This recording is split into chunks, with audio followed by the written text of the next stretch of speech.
ओम शांति, ओम शांति, ओम शांति। आज की तारीख है 13 अक्टूबर 2020।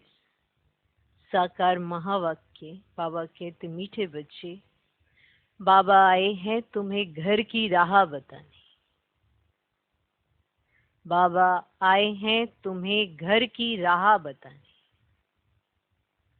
तुम आत्म अभिमानी होकर रहो तो ये राह सहज देखने में आएगी। तुम आत्म अभिमानी होकर रहो तो ये राह सहज देखने में आएगी। जैसे ही देह अभिमान आएगा, रास्ता नजर नहीं आएगा। जैसी ही अवस्था देही अभिमानी होगी, आत्म अभिमानी होगी, रास्ता दिखाई देगा। ये भी कमाल है। घर की राह माना जैसे कहीं जा रहे हैं तो रास्ता दिखाई देता रहे तो उस रास्ते पे चलते जाना है, सीधा रास्ता है। जैसे कहीं ऊपर जाना है, पहाड़ी पे जाना है तो सीढ़ियां दिखाई दे रही हैं, सीधा रास्ता है, सीढ़ियां चढ़ते जाना है। अगर दिखे ही नहीं और दिखाई दे कि हाँ यहाँ जाना है, पर रास्ता नहीं दिखाई दे रहा है कि जाना कैसे है, तो बाबा आए हैं तुम्हें घर की राह दिखाने। अब ये राह दिखेगी कैसे? जब तक आत्म अभिमानी नहीं बनेंगे, अपने को आत्मा नहीं समझेंगे। आत्म अभिमान, देह अभिमान के कारण राह भूल गई। आत्म अभिमानी होकर रहो। ये नहीं कि आपने एक सेकंड के लिए अपने को आत्मा समझ लिया और आत्म अभिमानी बन गए तो हो गई, राह दिख जाएगी। होकर रहो माना ये आपके जीवन में एक नेचुरल हो जाना चाहिए कि तुम्हें आत्म अभिमानी होकर रहना है। होकर रहने का समझ आया? क्योंकि आप रास्ते पे चल रहे हो तो उस समय आपको आत्म अभिमानी होकर रहो। माना हर कर्म आपको आत्म अभिमानी होकर करना होगा तो ही रास्ता स्पष्ट दिखाई देगा। भगवान ले जाने आए हैं, बताने आए हैं, वही बाबा जिसको आपने पुकारा कि हमें घर ले चलो, इस दुख की दुनिया से हमें पार ले चलो, ये सब पुकारा। लेकिन वो रास्ता बताएंगे। उस रास्ते पर चलने के कुछ नियम हैं, और नियम भी नहीं, सिर्फ आपको अपने आप को समझना है तो ही तो अपने बाप को समझ पाएंगे। तो राह देखनी है तो आत्म अभिमानी होकर रहो। क्योंकि अगर आत्मा नहीं समझते तो परमात्मा को नहीं जान सकते, ना ही समझ सकते। आत्मा समझेंगे तो परमात्मा को जान भी सकेंगे, पहचान भी सकेंगे, समझ भी सकेंगे और उनका कहना मान भी सकेंगे। और ये सब कुछ करना है, घर की राह देखनी है। देखना हर कोई चाहता है कि मुझे घर दिखाई पड़े, पर आत्म अभिमानी कौन बनता है, डायरेक्शन पर कौन चलता है, उसके आधार पर ये राह वो सहज देखने में आती है, वो स्पष्ट दिखाई देती है। जैसे किसी को आंखों से धुंधला दिखाई देता है तो उसे चश्मा पहना दिया जाता है। आंखें तो वही हैं पर आगे चश्मा लगा है।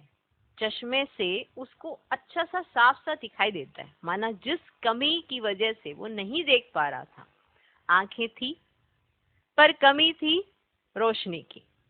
माना जितनी रोशनी उसको चाहिए वो चश्मे के लेंसेज पे लगा दी जाती है, जिसके आधार से अंदर की आंखें ज्यादा प्रेशर नहीं पड़ता, वो सहज देख पाती हैं। तो उसी तरह से आप देह में रहते देह की दुनिया तो देख सकते हो, पर अगर अपने को आत्मा नहीं समझा तो आत्माओं का घर नहीं देख सकते हो। और अगर आत्मा का घर देखना है तो आत्म अभिमानी होकर रहना होगा, तो घर स्पष्ट दिखाई देगा। हर कोई चाहता है मैं अपने घर में जाऊं, परम धाम जाऊं, परमात्मा को देखूं, आत्मा को देखूं, कब कहाँ कैसे क्या हुआ ये जानूं। पर ये सब जानने के लिए आत्म अभिमानी होकर रहना होता है, तब हर बात स्पष्ट दिखाई भी देती है, समझ भी आती है और सहज भी लगती है। जो रात दिखाई दे रही है उस पर चलना तो सहज होता है, जो रात दिखाई ना दे उस पर चलें कैसे। इसीलिए अगर देखनी है राह तो आत्म अभिमानी होकर रहो, तभी दिखाई देगी। ठीक, तो सहज देखने में आएगी। आज का प्रश्न, संगम पर कौन सी ऐसी नॉलेज मिली है जिससे सत्युगी देवताएं मोह जीत कहलाए। माना संगम पर आपको ऐसी कौन सी नॉलेज मिली जिससे सत्युगी देवताएं मोह जीत कहलाए। माना संगम पर आपने ऐसा कौन सा पाठ पढ़ लिया जिसकी वजह से सत्युग में जो देवी देवताएं हैं वो मोह जीत कहलाए। माना जिन्होंने मोह को जीत लिया हो ऐसे राजाएं। स्नेह स्वरूप में तो हैं पर मोह नहीं है। ऐसा संगम पर आपने कौन सी नॉलेज प्राप्त कर ली। उत्तर, संगम पर तुम्हें बाप ने अमर कथा सुनाकर अमर आत्मा की नॉलेज दी। अब मोह कब जागृत होता है, जब आत्मा नहीं समझते हैं तो मोह जागृत हो जाता है। देह दिखाई पड़ती है, देहधारी दिखाई देते हैं, अपने संबंधी नजर आते हैं, अपने ही मित्र नजर आते हैं। जब आत्मा नहीं समझते हैं, जब आत्मा की नॉलेज नहीं रहती है तो सब देह में फंसे होते हैं और वहीं पर मोह जागृत होता है। तो संगम पर तुम्हें बाप ने अमर कथा सुनाकर अमर आत्मा की नॉलेज दी, ज्ञान मिला। ये अविनाशी बना बनाया ड्रामा है, ये ज्ञान मिला। माना ये समझ मिली आपको। हर एक आत्मा अपना अपना पार्ट बजाती है। ये अविनाशी बना बनाया ड्रामा है। हर एक आत्मा अपना अपना पार्ट बजाती है। वे एक शरीर छोड़ दूसरा लेती है, इसमें के रोने की बात ही नहीं। तो ये अविनाशी बना बनाया ड्रामा है। हर एक आत्मा अपना अपना पार्ट बजाती है, वे एक शरीर छोड़ दूसरा लेती है, इसमें रोने की बात नहीं। इसी नॉलेज से सत्युगी देवताओं को मोहजीत कहा जाता। इसी नॉलेज से सत्युगी देवताओं को मोहजीत कहा जाता। वहां मृत्यु का नाम नहीं। खुशी से पुराना शरीर छोड़ नया लेते हैं, वहां मृत्यु का नाम नहीं। खुशी से पुराना शरीर छोड़ नया लेते हैं। आज का गीत, नैनहीन को राह दिखाओ प्रभु। ओम शांति। मीठे मीठे रूहानी बच्चों प्रति रूहानी बाप कहते कि राह तो दिखलाता हूं, परंतु पहले अपने को आत्मा निश्चय कर बैठो। राह तो मैं दिखलाता हूं, अगर देह में बैठोगे देह अभिमान आएगा। आत्मा समझकर अपने को बैठोगे तो परमात्मा की राह दिखाई भी देगी, समझ भी आएगी। राह तो मैं दिखलाता हूं, परंतु पहले अपने को आत्मा निश्चय कर बैठो। देही अभिमानी होकर बैठो तो फिर तुमको राह बहुत सहज देखने में आएगी। भक्ति मार्ग में आधा कल्प ठोकरें खाई है। भक्ति मार्ग की अथाह सामग्री है। अब बाप ने समझाया है, बेहद का बाप एक ही है। बाप कहते तुमको रास्ता बता रहा हूं। दुनिया को यह भी पता नहीं कौन सा रास्ता बताते हैं। मुक्ति, जीवन मुक्ति, गति, सदगति का।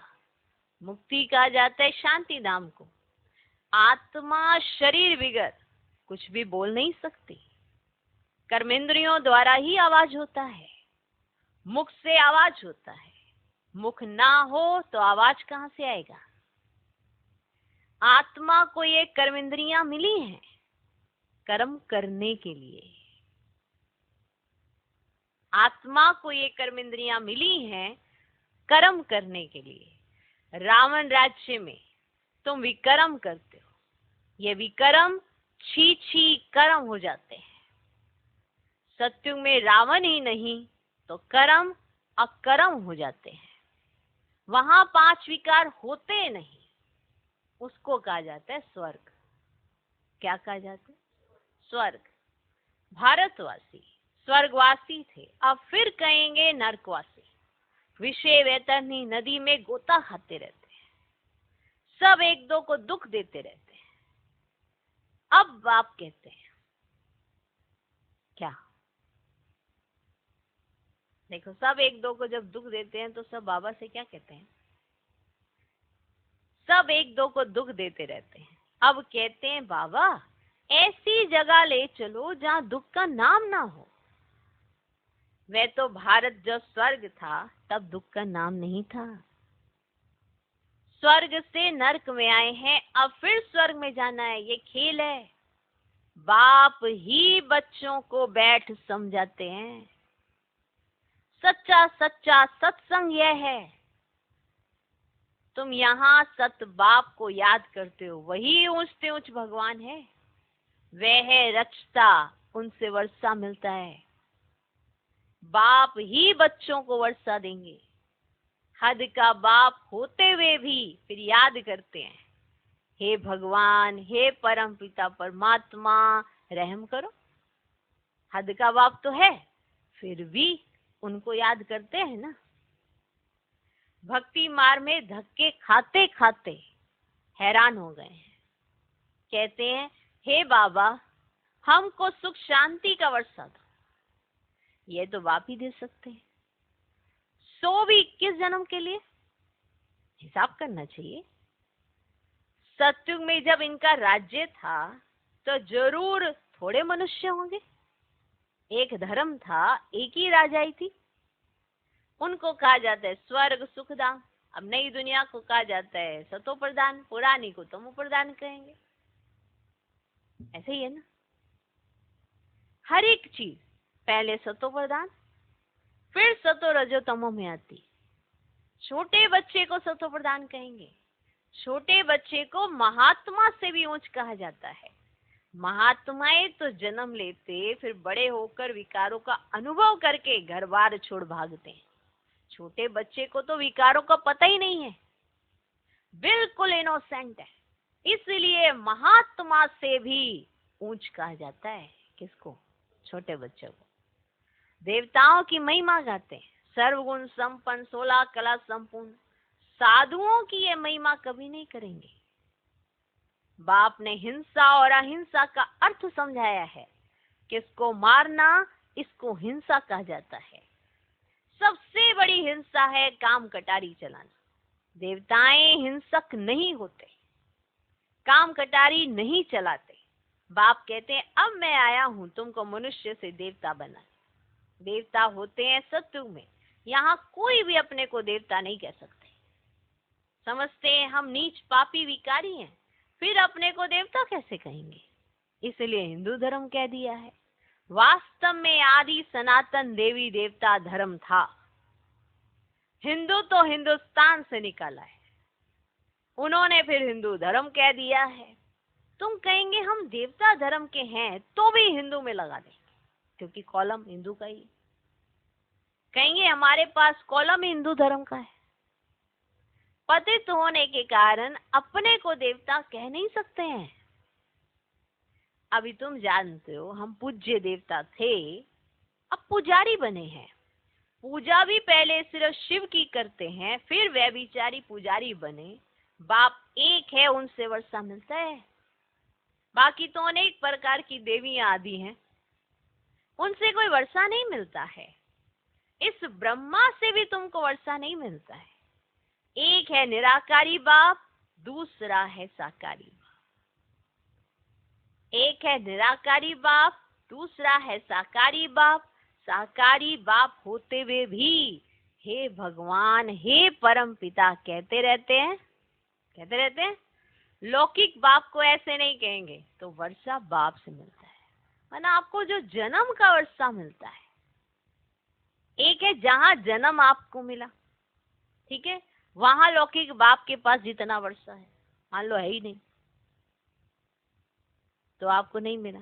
लेकिन एक जन्म का वर्षा, कि जन्म कहाँ मिलता है, वो कौन देता है?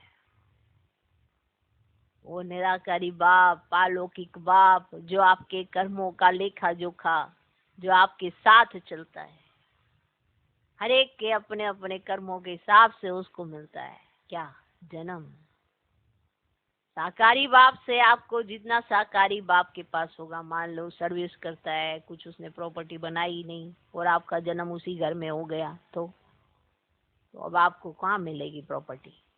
और आपका जन्म, देखो जन्म तो आत्मा का ही होता है ना, शरीर तो बनते हैं 5 तत्वों से, वो तो बन गया, लेकिन जिसने जहाँ जन्म लिया वहीं पर तो उसका हिसाब होगा।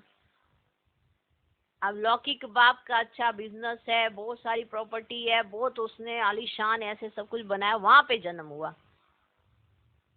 ठीक है, उस आत्मा का वहां पे जन्म हुआ। अब साकारी बाप के पास प्रॉपर्टी है तो बच्चे को भी मिल गया, लेकिन वो जन्म किसने दिलाया कि जन्म कहाँ होना है? अलौकिक बाप, जो आपको कर्मों को श्रेष्ठ कर्म करना सिखलाते हैं। 21 जन्मों की जो बादशाही है वो किस आधार पर है? एक जन्म के किए कर्म। वंडर है, आपको लगता है वंडर? साकारी बाप के पास कितनी प्रॉपर्टी है क्या पता, पर जन्म कहाँ होना है? प्रॉपर्टी वाले के पास या झोपड़ी वाले के पास, या किसके सिर पे अपनी झोपड़ी नहीं है उसके घर में? क्योंकि जन्म तो आत्मा लेगी ना, अब कौन कहाँ लेगा क्या पता।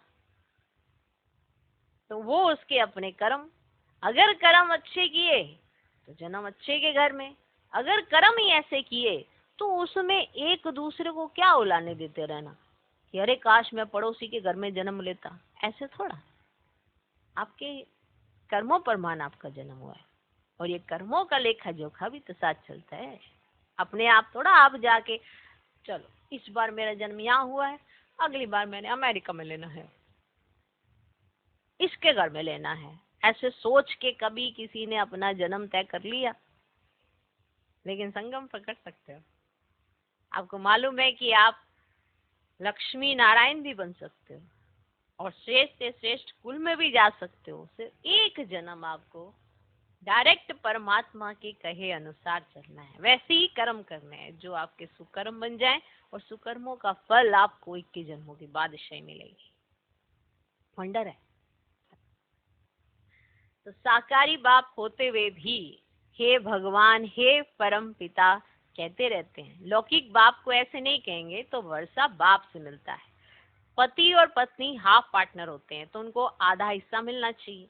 पहले आधा उनका निकाल, बाकी आधा बच्चों को देना चाहिए, माना। अब जो कोई प्रॉपर्टी है तो आधा उनको आपस में निकाल लेना चाहिए, माना पति के पास भी होना चाहिए, पत्नी के पास भी होना चाहिए, फिर बच्चों को। लेकिन क्या करते हैं वो सारा का सारा ट्रांसफर कर देता है बच्चों के पास, और फिर लास्ट के समय में फिर उन्हें होना पड़ता है मोहताज। मोह का ताज उनके सिर पे पड़ जाता है। कितने अच्छे अच्छे शब्द हैं वैसे ना, कि अगर उन्होंने मोह रखा तो बच्चे ठीक तरह से पालना कर देंगे, नहीं तो वो इंतजार करेंगे कब ये हमारे सारी प्रॉपर्टी हमारे नाम हो। तो पति और पत्नी हाफ पार्टनर होते हैं तो उनको आधा हिस्सा मिलना चाहिए। पहले आधा उनका निकाल, बाकी आधा बच्चों को देना चाहिए। तो माना उनको आप उसमें अपना आधा हिस्सा निकाल लेना चाहिए और फिर बच्चों को देना चाहिए। परंतु आजकल तो बच्चों को ही सारा धंधे देते हैं।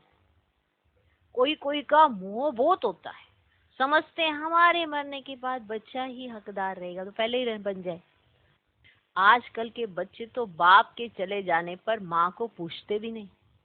कोई कोई मात्र स्नेही होते हैं, कोई फिर मात्र द्रोही होते हैं। आजकल बहुत करके मात्र द्रोही होते हैं, माना माँ को पूछते ही नहीं है, सब पैसे उड़ा देते हैं, माना व्यर्थ में इतना खर्च करते, इतना खर्च करते हैं। और अगर माँ मांग ले कि अरे मुझे यहाँ पे ऐसे दान पुण्य करना है, ऐसा करना है, हाँ सारे उड़ा दे पैसे, ऐसे भी होते हैं। तो वो कौन से बच्चे हैं? मात्र द्रोही। धर्म के बच्चे भी कोई कोई ऐसे निकल पड़ते हैं जो बहुत तंग करते हैं। अब बच्चों ने गीत सुना, कहते हैं बाबा हमको सुख का रास्ता बताओ जहाँ चैन हो, रावण राज्य में तो सुख हो ना सके। भक्ति मार्ग में तो इतना भी नहीं समझते कि शिव अलग है, शंकर अलग है। बस माथा टेकते रहो, शास्त्र पढ़ते रहो। अच्छा इससे क्या मिलेगा, कुछ भी पता नहीं। सर्व के शांति का सुख का दाता तो एक ही बाप है। सतयुग में सुख भी है तो शांति भी है। भारत में सुख शांति थी, अब नहीं है, इसलिए भक्ति करते दर दर धक्के खाते रहते हैं। अभी तुम जानते हो शांति धाम सुखधाम में ले जाने वाला एक ही बाप है। बाबा हम सिर्फ आपको ही याद करेंगे, आपसे ही वर्षा लेंगे। बाप कहते देह सहित देह के सर्व संबंधों को भूल जाना है, एक बाप को याद करना है, आत्मा को यहाँ ही पवित्र बनना है।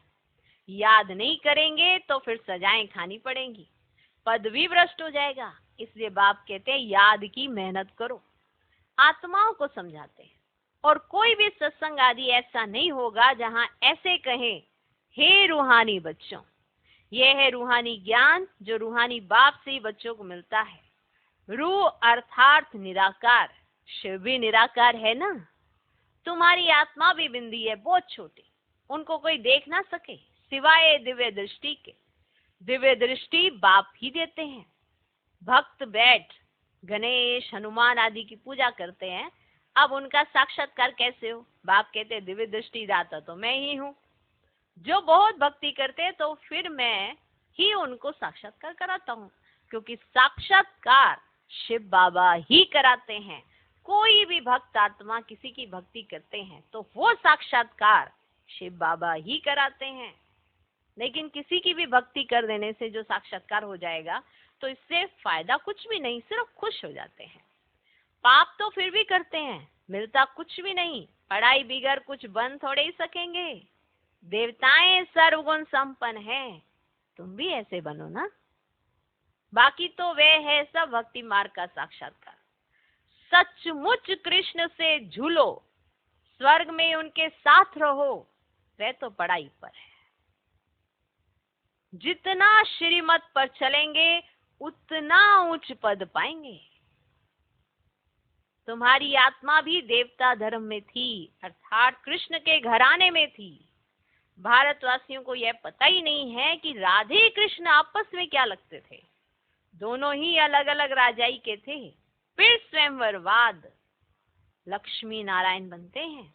ये सब बातें बाप ही आकर समझाते हैं।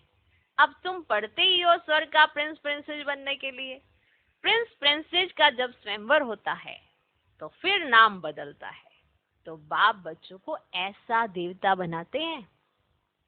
अगर बाप की श्रीमत पर चलेंगे तो ऐसा देवता बनना है।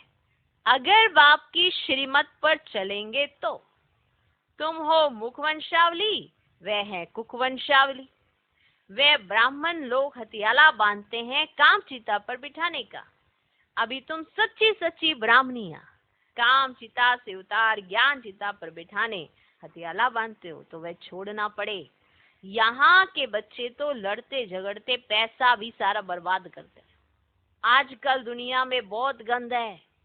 सबसे गंदी बीमारी है बाइस्कोप। अच्छे बच्चे भी बाइस्कोप में जाने से खराब हो पड़ते हैं, इसलिए बीके को बाइस्कोप में जाना मना है।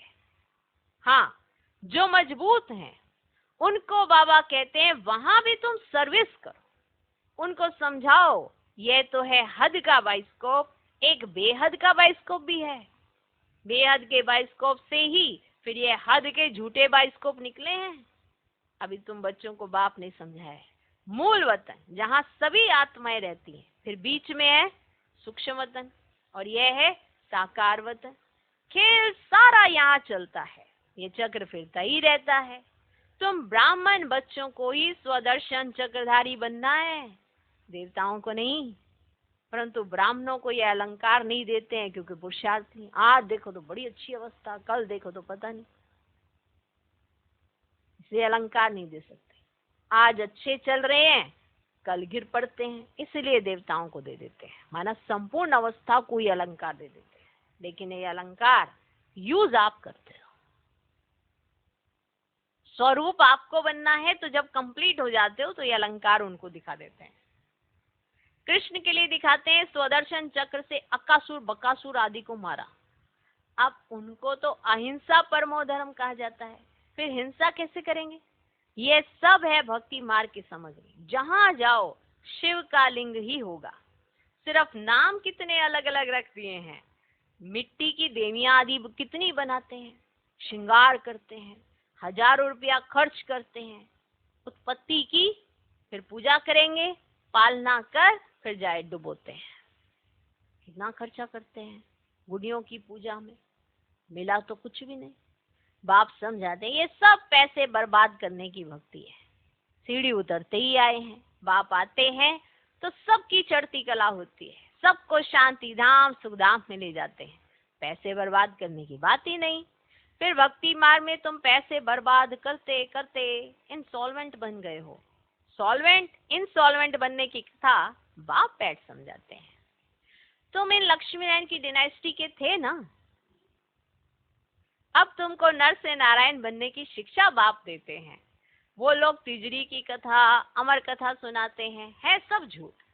तिजरी की कथा तो यह है जिससे आत्मा का ज्ञान का तीसरा नेत्र खुलता है, सारा चक्र बुद्धि में आ जाता है, तुमको ज्ञान का तीसरा नेत्र मिल रहा है। अमर कथा भी सुन रहे हो, अमर बाबा तुमको कथा सुना रहे हैं, अमरपुरी का मालिक बनाते हैं। वहां तुम कभी मृत्यु को नहीं पाते। यहाँ तो काल का मनुष्यों को कितना डर रहता है ना। वहां डरने की रोने की बात ही नहीं, खुशी से पुराना शरीर छोड़ नया ले लेते हैं। यहाँ कितना मनुष्य रोते हैं, ये है ही रोने की दुनिया। बाप कहते हैं ये तो बना बनाया ड्रामा है, हर एक अपना अपना पार्ट बजाते रहते हैं। ये देवताएं मोहजीत है ना, है ना। यहाँ तो दुनिया में अनेक गुरु हैं जिनकी अनेक मतें मिलती हैं, हर एक की मत अपनी, हर एक की अपनी अपनी मत। एक संतोषी देवी भी है जिसकी पूजा होती है। अब संतोषी देवियां तो सत्युग में हो सकती हैं, यहाँ कैसे हो सकते? यहाँ कैसे हो सकते? सत्युग में देवताएं सदैव संतुष्ट होते हैं, यहाँ तो कुछ ना कुछ आश रहती है, वहां कोई आश नहीं होती। बाप सबको संतुष्ट कर देते हैं, तुम पदम पति बन जाते हो, कोई अप्राप्त वस्तु नहीं रहती जिसकी प्राप्ति की चिंता हो, वहां चिंता होती ही नहीं। बाप कहते हैं सर्व का सदगति दाता तो मैं ही हूँ। तुम बच्चों को 21 जन्मों के लिए खुशी खुशी देते हैं। ऐसे बाप को याद भी करना चाहिए, जो आपको क्या से क्या देते हैं, ऐसे बाप को तो कितना याद करना चाहिए।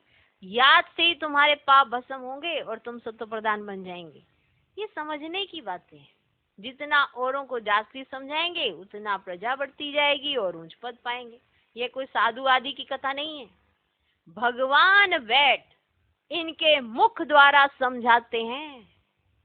अभी तुम संतुष्ट देवी देवता बन रहे हो, अभी तुमको व्रत भी रखना चाहिए सदैव पवित्र रहने का, क्योंकि पावन दुनिया में जाना है तो पतित नहीं बनना है। बाप ने यह व्रत सिखाया है, तो अभी तुमको व्रत भी रखना चाहिए सदैव पवित्र रहने का, क्योंकि पावन दुनिया में जाना है तो पतित नहीं बनना है। बाप ने यह व्रत सिखाया है। मनुष्यों ने फिर अनेक प्रकार के व्रत बनाए। अच्छा, मीठे मीठे सिकिलदे बच्चों प्रति माता पिता बाप दादा का याद प्यार और गुड मॉर्निंग। रूहानी बाप की रूहानी बच्चों को नमस्ते। हम रूहानी बच्चों की भी रूहानी बाप को नमस्ते नमस्ते नमस्ते। Good morning good morning good morning. धारणा के लिए मुख्य सार, पहला पॉइंट, एक बाप की मत पर चल, सदा संतुष्ट रहे, संतोषी देवी बनना है। अब एक बाप की मत पर चल, जब एक बाबा की मत पर चलेंगे तभी संतुष्ट रहेंगे, तभी संतोषी देवी बनेंगे। एक बाप की मत पर चल, सदा संतुष्ट बन, संतुष्ट रह, संतोषी देवी बनना है। यहाँ कोई भी आश नहीं रखनी है। बाप से सर्व प्राप्तियां कर पदम पति बनना है। बाप से सर्व प्राप्तियां कर पदम पति बनना है। दूसरा पॉइंट, सबसे गंदा बनाने वाला बाइस्कोप है, माना सिनेमा है। तुम्हें बाइस्कोप देखने की मना है। तुम बहादुर हो तो हद और बेहद के बाइस्कोप का राज समझ दूसरों को समझाओ। तुम बहादुर हो तो हद और बेहद के बाइस्कोप का राज समझ दूसरों को समझाओ, सर्विस करो। आज का वरदान, फुल स्टॉप की स्टेज द्वारा प्रकृति की हलचल को स्टॉप करने वाले प्रकृति पति भव। फुल स्टॉप की स्टेज द्वारा प्रकृति की हलचल को स्टॉप करने वाले प्रकृति पति भव। वर्तमान समय हलचल बढ़ने का समय है। फाइनल पेपर में एक तरफ प्रकृति का और दूसरी तरफ 5 विकारों का विकराल रूप होगा। तमोगुनी आत्माओं का वार और पुराने संस्कार सब लास्ट समय में अपना चांस लेंगे। तो 4 पॉइंट बताए। एक तरफ प्रकृति का, दूसरी तरफ 5 विकारों का विकराल रूप होगा और तमोगुनी आत्माओं का वार और पुराने संस्कार सब लास्ट समय में अपना चांस लेंगे। ऐसे समय पर समेटने की शक्ति द्वारा अभी अभी साकारी, अभी अभी आकारी और अभी अभी निराकारी स्थिति में स्थित होने का अभ्यास चाहिए। देखते हुए ना देखो, सुनते हुए ना सुनो। जब ऐसी फुल स्टॉप की स्टेज हो तब प्रकृति पति बन प्रकृति की हलचल को स्टॉप कर सकेंगे। आज का स्लोगन, निर्विघ्न राज्य अधिकारी बनने के लिए निर्विघ्न सेवाधारी बनो। अगर आपको भविष्य में निर्विघ्न राज्य अधिकारी और वर्तमान में भी निर्विघ्न राज्य अधिकारी बनना है तो निर्विघ्न सेवाधारी बनो। माना सेवा करते हुए आपकी वजह से सेवाओं में विघ्न नहीं आना चाहिए। निर्विघ्न राज्य अधिकारी बनने के लिए निर्विघ्न सेवाधारी बनो। ओम शांति।